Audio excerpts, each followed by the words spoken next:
घरबाट सहर केही गर्छु भनेर झरेका यिनी अहिले एक नामी होटलको गेट पालेको काम गर्दैछन्।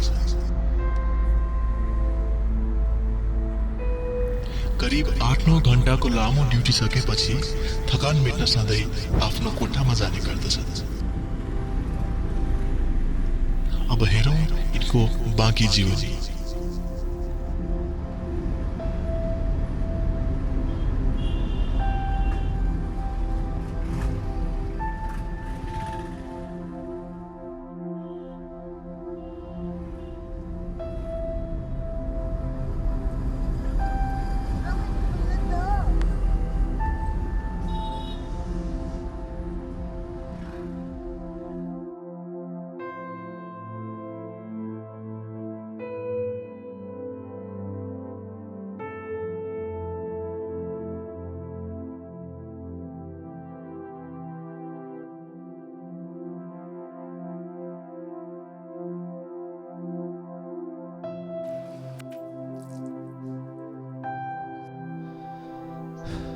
आज एकदम थाकियो। घर गएर मजाले सुत्नु पर्ला।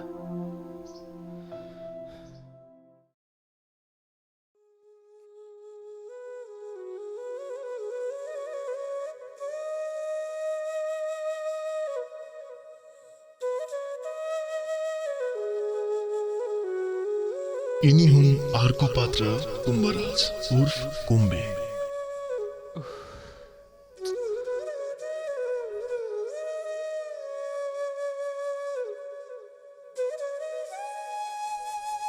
काली क्यारी छेउ यस्तो फुरोमा बसेर यसरी बसेकी तिमीलाई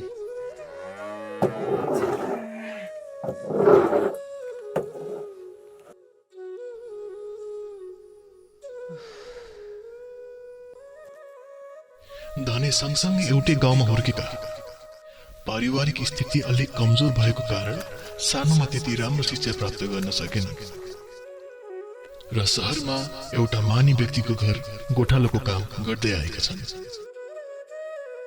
सहरमा उसले चिने जानेको भनेकै धनीलाई हो र अहिले दुईजना एउटै कोठामा बस्दै आएका छन्। गाउँमा प्यारी श्रीमती र सानो छोराको निम्ति सहरमा निकै दुःख गरी पैसा कमाउँदैछन्।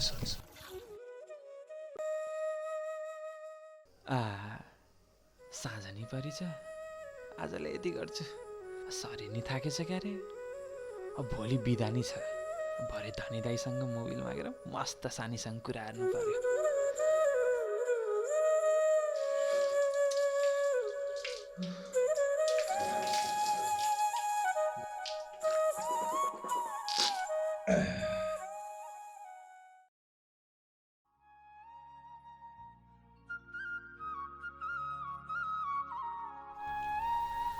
अब हामी कुरा गर्नेछौँ यस कथाको अर्को पात्रको बारे।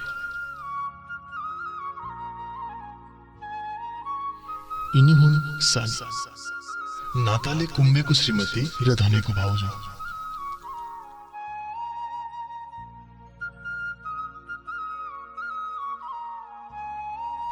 बिहान सबेरैदेखि घरको काम, घाँस दाउरा र मेलोपातमै प्राय व्यस्त हुने गर्दछन्।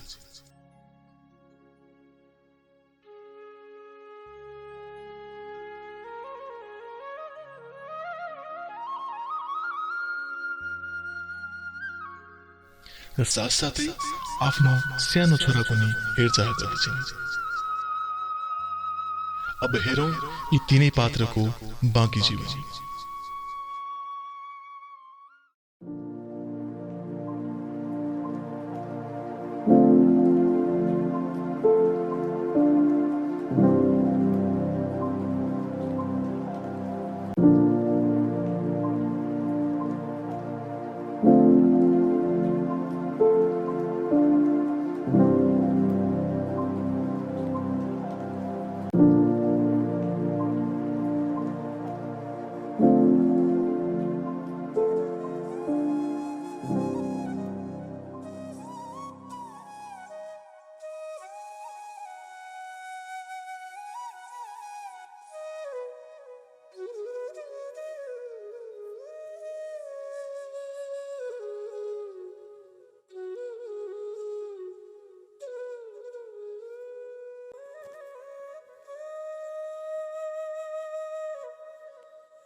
धनी ए धनी धनी सुन न बेचना पल्टियो चौता ने यो एरियो गुम्बे सहिले यस्तै गर्छ दिने नि होइन मान्छे थाकेको नथाकेको मतलब हुँदैन भन् के भयो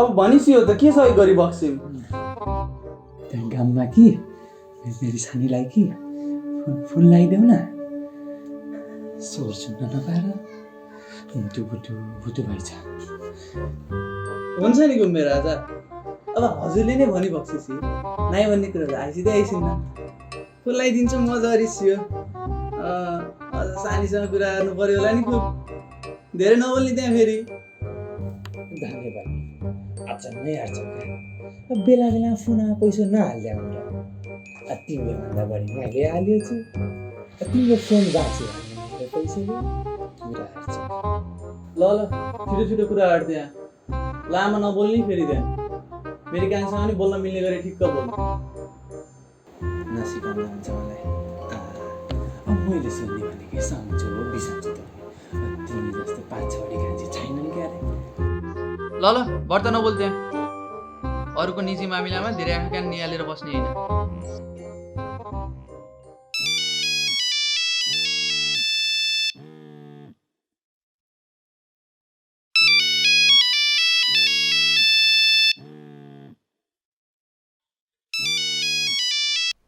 हेलो हेलो हेलो सानी सानी सन्चै छौ सन्चै छु हजुरलाई कस्तो छ मेरो फिक्री नआएर म ठिकै छु बाँच्यो छु तिमी आफ्नो राम्रो छोरो ख्याल है सानी हस् हुन्छ सानी क्या त्यसरी बोल्यो कि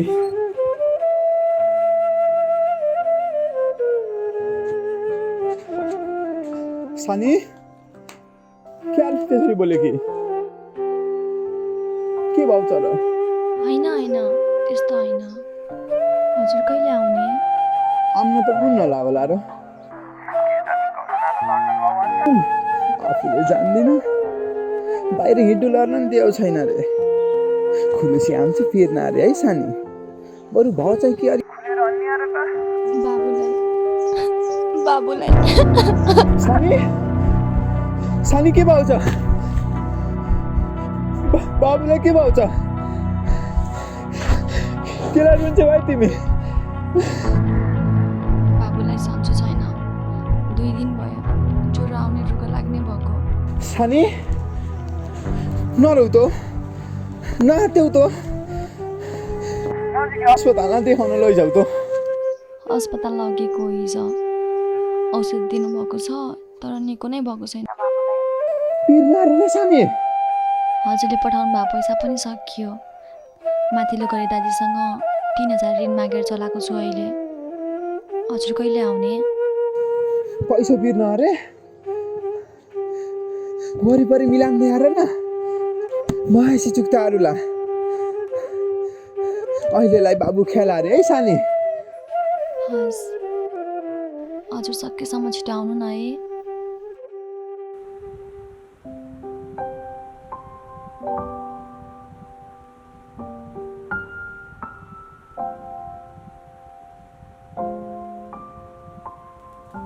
कता गयो यो कुम्बे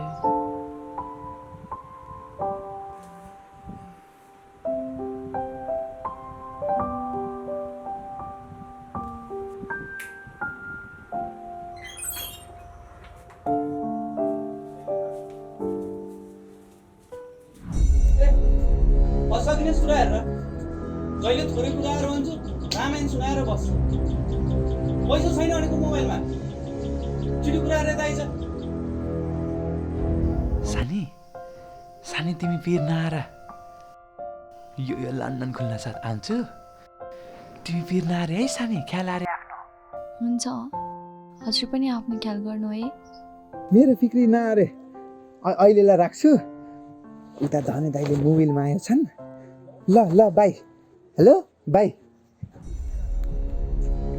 तँलाई जति कुरा गरे पनि लाग्दैन है। झन् थोरै कुराहरू भन्यो उस्तै धेरै कुराहरू भगोल्नु पनि सकिदिन्छ।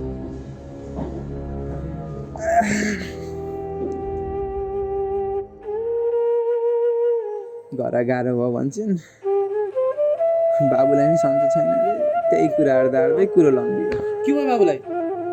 त्यही ज्वरो रुगा लाग्यो भन्छन्।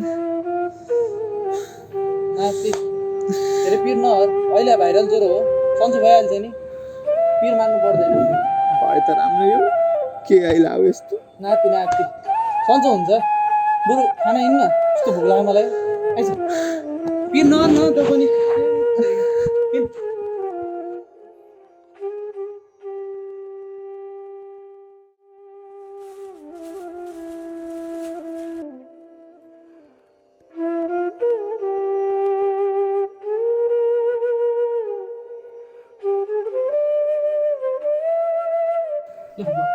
पुग्छ खाना खा। एउटाले पुग्छ। यही बहिनी खा। होइन साउले यति बहिनी दिइरहेछन्, बजार निकाल्छ रासनको, थाहा छ तँलाई? खा न, भएको बेला त खा भने चाहिँ, नभएको बेला कराएको छैन गरे मैले। भोक नभएर हो। छोरा बिर्लियो भन्न तँलाई नचिने अम्रा मैले। हेर घुम्ने तेरो घर सबै गर्ने, यहाँदेखि पैसा पठाउने तै होस्। अब तँले यसरी भोगो बस्न थालिस् भने तेरो परिवारलाई कसले सम्हाल्छ भन् त? ल थप एउटा भाउ। खाना खा, टन्न खा न, तेरो पेट थाहा नभएर मलाई। हेर, भोकै टेन्सन लिनुभन्दा म टन्न खाएर टेन्सन लिङ न।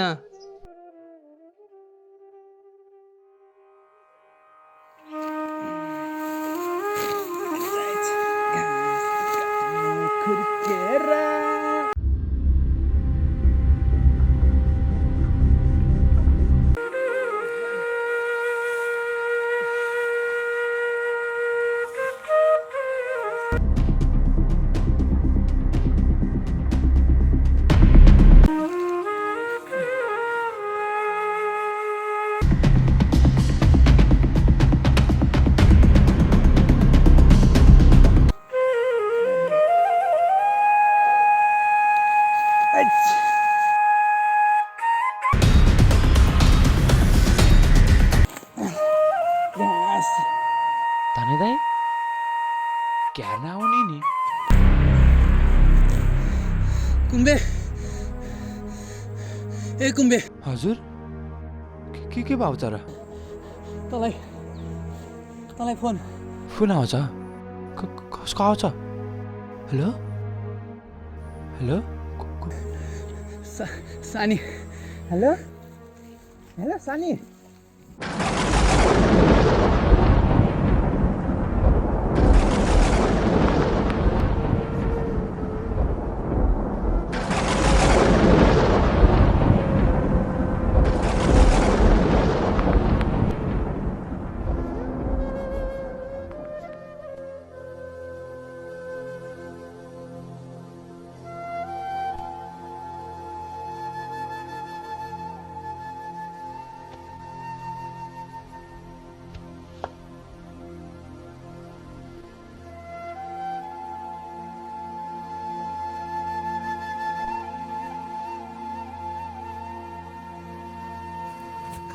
कुम्बे, कुम्बे,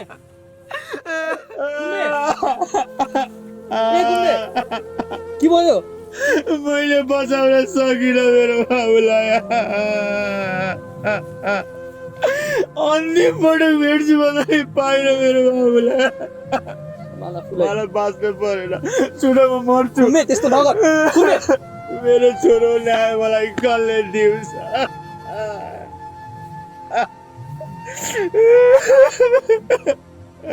सम्हाल आफूलाई कुम्बे, आफूलाई सम्हाल। के गर्छस्? हाम्रो देश यस्तै छ, यो देशको चलन यस्तै छ कुम्बे, आफूलाई सम्हाल। यो लकडाउनले तँलाई मात्र होइन कुम्बे, धेरैको परिवारसँग खेल खेल्यो, मैले देखेको छु। बिरामीहरू दबाईको लागि लडिरहेछ, अक्सिजन नपाएर छटपटिरहेछ। क्रिया बसेको छोरो आफ्नो मृत बाउको लागि लडिरहेछ। तर सुनिदिने कसले आफूलाई म दोषी हुन पुगेँ मेरो बाबुको मलाई बाँच्नु परेको छैन दोषी होइन मैले चाहेर नि बचाउन सकिनँ मेरो बाबुलाई दोषी होइन खुम्बे मेरो दोष होइन दोषी त त्यो सरकार हो तलको पददेखि माथिसम्म सब भ्रष्ट छ तिम्रो लापरवाही होइन लापरवाही त त्यो सरकार बनाउँदा देश चलाउनेहरूको बिरामीहरू बेड नपाएर छटपटिरहेछ तर हाम्रो सरकार केवल कुर्सीको लागि लडिरहेछ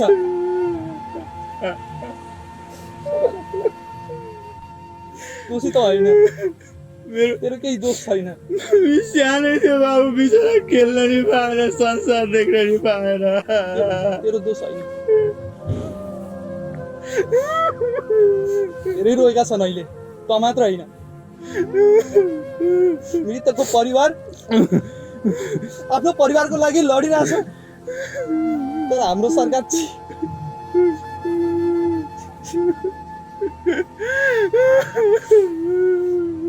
कमाल आफूलाई कुम्बे सुन्दैन कसले कसरी सुन्दैन आँखा अगाडि सबुत हुँदा त अनदेखा गर्छ यो सरकार गरिब र असहायको सहायता बन्ने साटो मेरो छोरालाई बचाउन नसकेको कहिले होइन यो पाप समाउन सक्दिनँ म कहिले होइन कुम्बे कहिले होइन कमाल आफूलाई म बोलेर त केही हुनेवाला पनि छैन कसले सुन्छ हाम्रो कुरा तेरो गल्ती होइन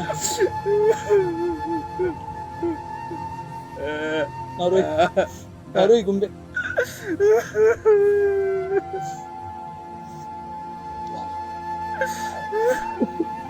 सम्हाल आफूलाई सम्हाल भोलि सबैलाई भनेर गाउँ जाने बन्दोबस्त मिलाउला यसरी आफू रोएर आफ्नो शरीर नफाल सम्हाल आफूलाई